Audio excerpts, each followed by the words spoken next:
My name is Tom, I am the crypto investor, and today I'm going to talk about a low maintenance set and forget portfolio. If you're finding crypto is consuming your life way too much and you're chasing your tail looking for the next new coin, or perhaps you have friends who are wondering where to get started and what kind of portfolio to build, then I think this is a really, really good, simple option that a lot of people could benefit from doing. And I've got a feeling would outperform many portfolios out there.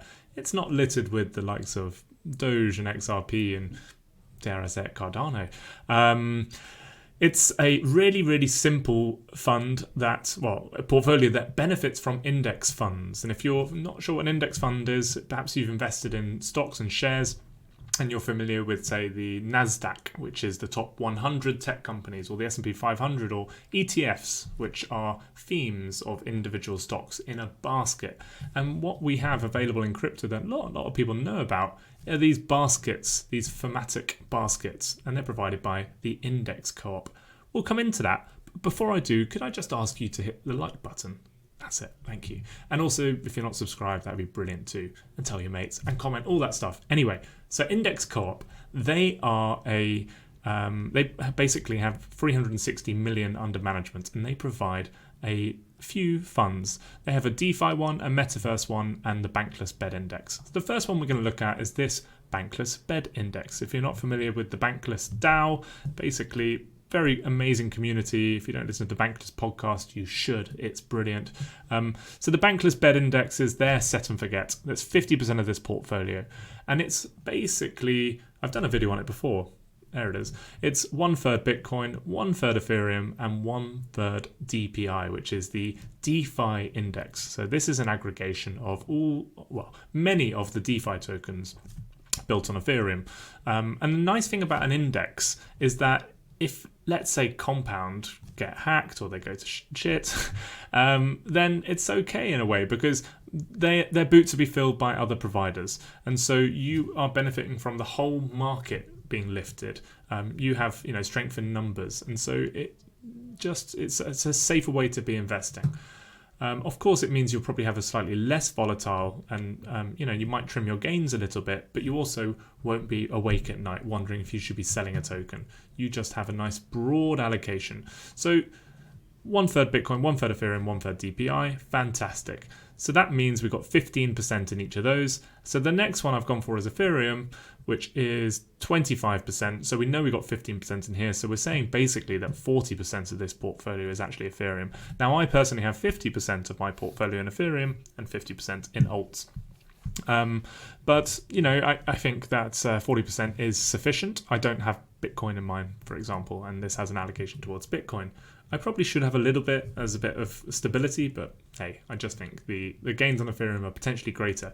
But the idea of this portfolio, and it's kind of a crude analogy, but I like to think, if I was to slip into a coma for the next 5-10 years, would I be happy with the tokens I'm holding? And it's not easy to say yes for many of your tokens, but I feel that this portfolio as a whole represents something that I would feel pretty comfortable slipping into that delightful coma with. I told you it was crude. Okay, so what have we got next? So next is MVI. What is that? Well, MVI is the Metaverse Index. Metaverse is this new gaming. The Metaverse right now really is just Discord, but it will get a lot more grandiose and impressive as time goes on. But the top Metaverse tokens right now are Axie Infinity, Illuvium. These are your pay-to-play games. And then you've got Engine Coin. They're helping to build in-game assets, NFTs that can be transferred between games. No longer the walled garden. You can take that diamond encrusted sword from World of Warcraft into League of Legends or something like that. So Engine trying to bridge between games. You've got Decentraland Mana, you've got Sand, which is a very cool project. They're kind of like Roblox, if you will, or Minecraft, like sandboxing games. Audio, working with TikTok, yada, yada, yada. You have a nice representation of all of the pay-to-play Metaverse gaming tokens in this. MVI is a cracker and it's been performing very well, as you won't be surprised to see. Now, it doesn't have, this is all Ethereum based, it doesn't have anything on Solana. And I think you need to have something on Solana. It can't be ignored. We've just seen Star Atlas, for example, being released on Solana. And I think that has a good chance of being, one of the big big metaverses, effectively. The metaverse won't be one place, by the way. It will be hundreds. And I'll put some content out on the metaverse in the future. But anyway, I think 15% in MVI, the metaverse, is a pretty good way to go. And as I said, you probably need some Solana. And so Solana is, it's that one boat to lift them all. I could go into different projects that I think are very good on Solana, but we're going to slip into this coma. So I think 5% in Solana is fair game. And then I've put DPI, which is that DeFi index. Now, you could skip this right now. So we know that we've got 15% of our portfolio in the bed index. So we've already got some DeFi. I've just bumped it up a little bit. But I don't think DeFi is actually in for a very good 6 months or so. Not only have we got the SEC sniffing around all sorts of regulation, but most importantly, DeFi is crippled by high gas prices on Ethereum, or Ethereum-based DeFi is crippled right now. Everyone's looking at cheaper ways to do this on Solana, places like Mango markets and such. And so it might have a bit of a hard time until we really see the layer 2 has been, the bandwidth upgrade's been successful, which, is starting, but we need to see that traction.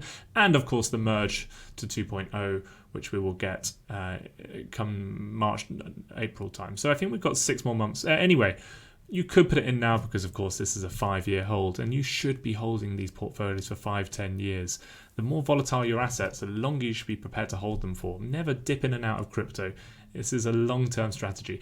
Finally, a little controversial. I've gone for Luna for a couple of percent. I see this one as a layer 1 DeFi solution, and I'm really excited by Luna. Maybe I'm just having a bit of an excited Luna week, but there's some cool projects being built on it. And like Mirror, Anchor, and the cool thing about Luna is, of course, that we have the Columbus 5 upgrade, I think on the 28th of September, which is their EIP 15599 moment where Luna will become deflationary itself. We'll have a burn in that token. So I see Luna really doing very well, and I wouldn't be surprised to see that up into the top 8 or so. I think it's 12 by market cap now. So I think I'd feel comfortable holding it as a long-term position. So that is really it. That's my set and forget, really simple portfolio. There will be more index solutions coming up in the future. One to keep your eye on, I mentioned last week, is Solrise. So this is built on Solana, where people can build portfolios and you can copy their portfolios, something I might be looking to offer to my loyal subscribers in the future. But for now, I think this is the best, easiest set and forget portfolio. So that's it. And of course, this is not financial advice. I'm just giving you just a little, a nugget, a tip. So don't constitute it as financial advice. I'm a guy on the internet just trying to help you out. Did find it useful? Fantastic. All right, that's it for now. Happy investing, everyone, and I'll speak to you soon. All the best.